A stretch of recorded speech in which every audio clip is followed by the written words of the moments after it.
Hey there, Legal Tea listeners. This is your host, Jenny Roselle. Today's Halloween episode of Legal Tea is a cautionary tale where we talk about real-life cases, real-life clients. They are things me or my office have actually worked on.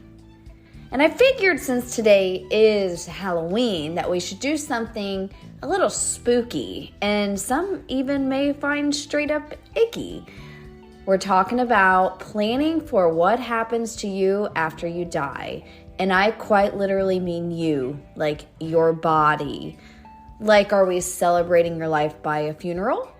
Or maybe you don't want a funeral, but you want a big party, a big cookout in your backyard. Or maybe you want just a big hole dug and buried in there. And I actually have no idea if that's allowed, but sometimes I hear clients jokingly say that. Or maybe you want your body cremated. Or what about aquamation or human composting? And P.S., cheap plug on that, I did a Legal Tea episode on these two super unique body disposal options back in episode 97. So go listen. Anyway, all of these are to say we're going to be talking about that today on this Halloween episode.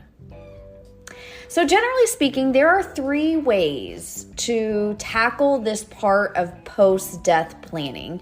And when I say post-death planning in this regard, I'm not talking about estate planning like wills and trusts and things like that. I'm talking about the post-death planning like in terms of funerals and body disposal and ceremonies for your death and that sort of thing. And generally speaking, like I said, there are three ways to tackle this part. First, you can do and pay for an actual plan. So you can go pre-plan and prepay your service. Second, you can utilize a state form. Like Indiana has something called a funeral planning declaration. Or three, don't do anything at all and let your people deal with it later after you die. Now the first, do the kind of prepay, pre-plan arrangement, that's pretty obvious, right? Basically, you can meet with, say, a funeral home or a cremation service company, etc., and you can actually pre-plan whatever type of service you want and obviously prepay too. And I'm a big fan of this. If you do it, you really gain two things. First, you clearly know your wishes and what you want and don't want. And when your family may or may not know. And without a pre-planned service, they may go off your plan. So that's the first thing you gain. And the second thing you gain is you get the payment out of the way now. Just like everything else, the cost of a service like a funeral, burial, etc., is just going to continue to rise. So some people look at this idea as just why not lock in the pricing and take care of the payment so your family is not scrambling to pay later. Now, the second way to tackle this part of post-death planning is to utilize the state form called, like I said in a second ago, Indiana, we call it a funeral planning declaration. But I'm sure other states have something similar, just maybe called something else. The purpose of this document in my brain is to kind of serve as like a happy medium between doing full-blown pre-planning and not doing any planning at all, which may leave your family and loved ones high and dry. Now, most states have a state form that you can document your general wishes as it relates to post-death planning involving funerals and body disposal and ceremonial wishes, etc. And in the source links for this episode, you will find a link to a website that shows what Indiana's funeral planning declaration looks like and asks about. So if you're curious, check it out. And if you're in Indiana, feel free to use it, I guess. So in this document, you not only designate an agent, or sometimes called a designee, to follow your wishes, but it also allows you to complete the form as much or as little as you desire. And that's exactly how I explain it to clients. You can fill it out with a ton of information, like when I said a second ago, like if you want a big party, a big cookout in your backyard, or maybe you want a more formal funeral service. or very little. Like you just want to relay that you want to be cremated, and everything else you're fine with the agent or your designee deciding. So this state form really allows you to relay your wishes so your family and loved ones have a general idea of what you would like. If you, for whatever reason, did not want to or choose to embark on a more formal funeral planning process through a company. The final way to tackle this part of post-death planning is by doing absolutely nothing, which honestly, I would say most people end up in this category. Maybe I'm wrong, maybe more people do pre-planning or use this funeral planning declaration form than I think.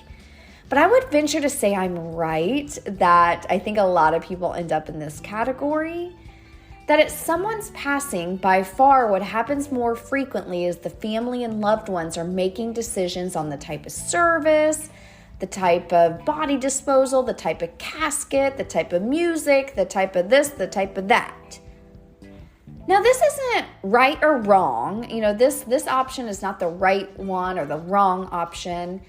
And honestly, none of these are right or wrong. Some people have really specific wishes that they want to relay. Some do not. Some do, but they just kind of relay it to their family and loved ones and hope their family and loved ones will follow their wishes.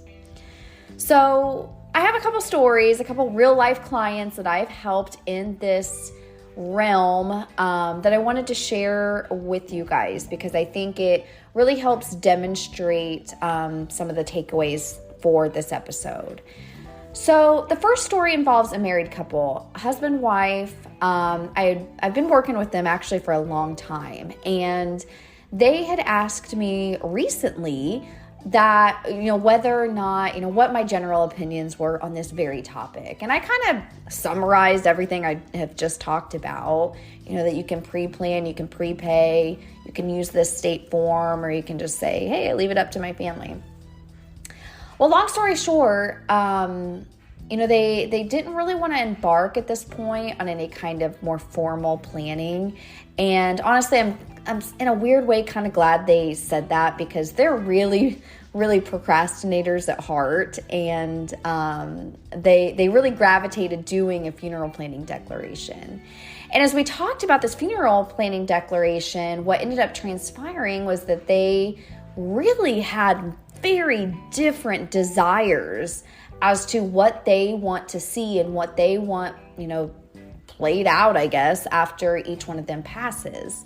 So for example, the wife, she's kind of creeped out about funerals, generally speaking, the whole idea of them, she's not a fan of. She had a very personal story in which I think as a kid or something, one of her parents made her go up to a casket of an older relative. I can't remember if it was a grandparent or whatever. And it just kind of freaked her out a little bit. Or maybe I should say a lot of it, because it really stuck with her. And so she really wanted a funeral planning declaration to be able to say, I don't want a very traditional funeral service. I want to have a party. I want my family and my friends to celebrate and share stories and share laughter.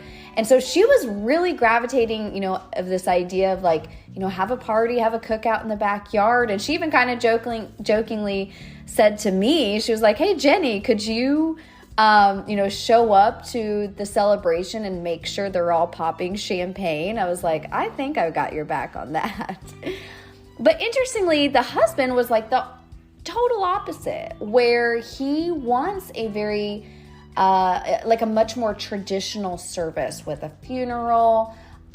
He has some specific wishes in terms of budgeting and what he wants, what he doesn't want. And I'm so glad they'd asked me about this whole topic, because what ended up transpiring was them doing this funeral planning declaration, each of them doing it separately. And as I, spoke about a few minutes ago, theirs look pretty different. The wife's there's a lot of information on it. She has very, very, very, very, very specific wishes and what she wants. And the husband is actually pretty general. Like, there's very little words on it. Just kind of like, hey, yeah, I want this and I want that. But otherwise, like, I just want a traditional funeral service. And that's okay. And that's totally okay. And as I shared with them, that's the advantage of each having one of these type of forms so that they can relay their wishes to their family and loved ones. And I should mention before I go on to the second story that the husband and wife is actually a blended family. They've been married forever and ever. I shouldn't say forever and ever, but a long time. Husband has kids, wife has kids, and they have one child together. And so they really just wanted to relay their wishes also so that like World War III didn't break out and having, kids from a blended family potentially fall on different sides on how they would want their mom, their dad, or their stepdad, stepmom, just generally speaking, disposed of or ceremonially or whatever. So I wanted to make mention of that as well.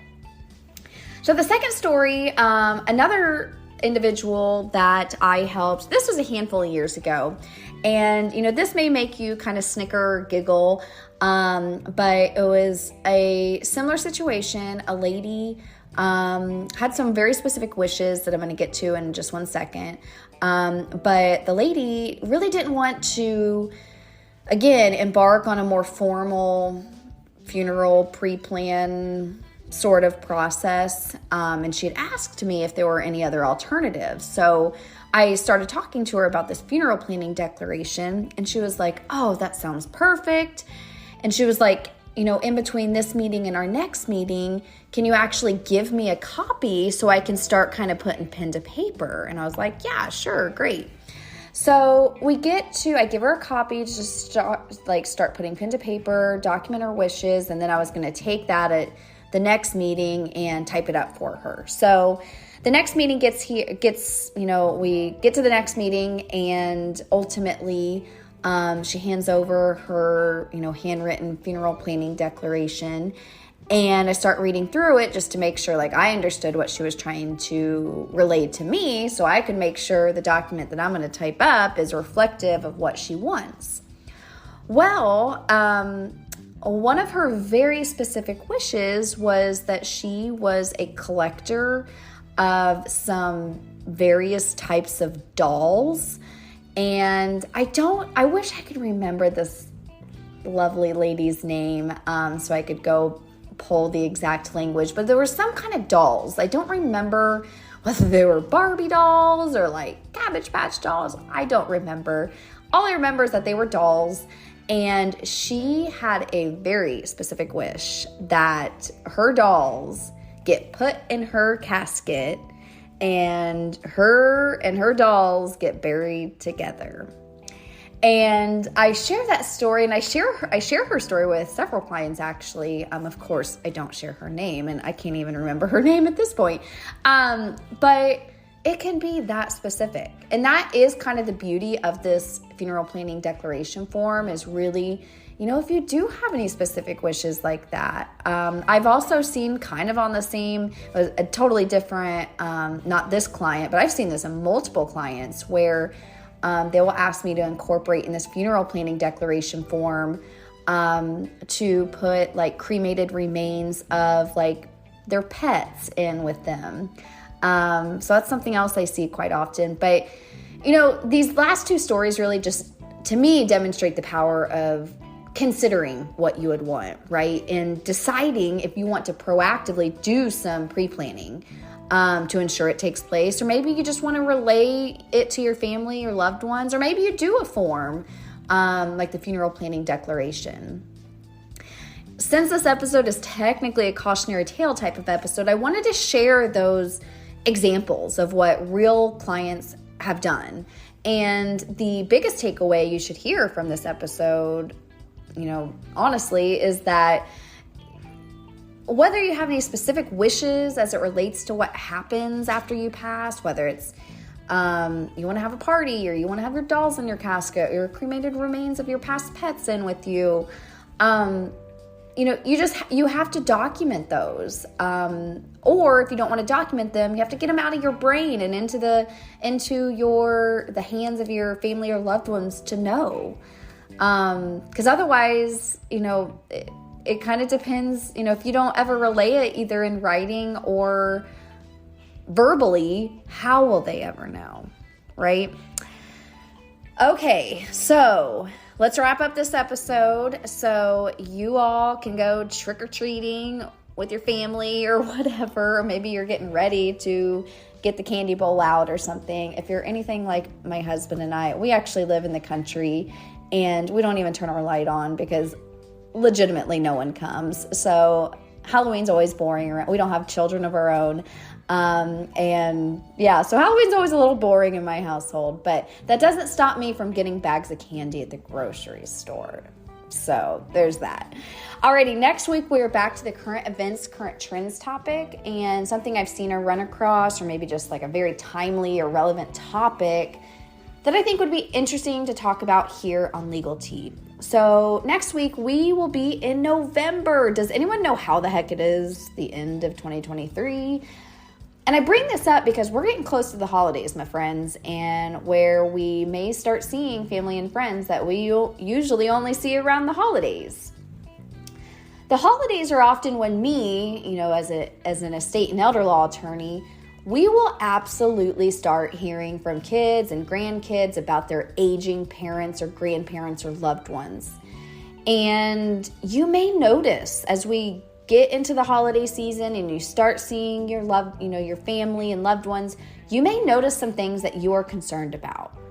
So next week, we're going to talk about really how to handle and deal with noticing aging loved ones during the holidays, especially as it relates to estate planning and elder law, and just maybe some things that you should be thinking of or doing. So until then, Legal Tea listeners, be well and talk soon.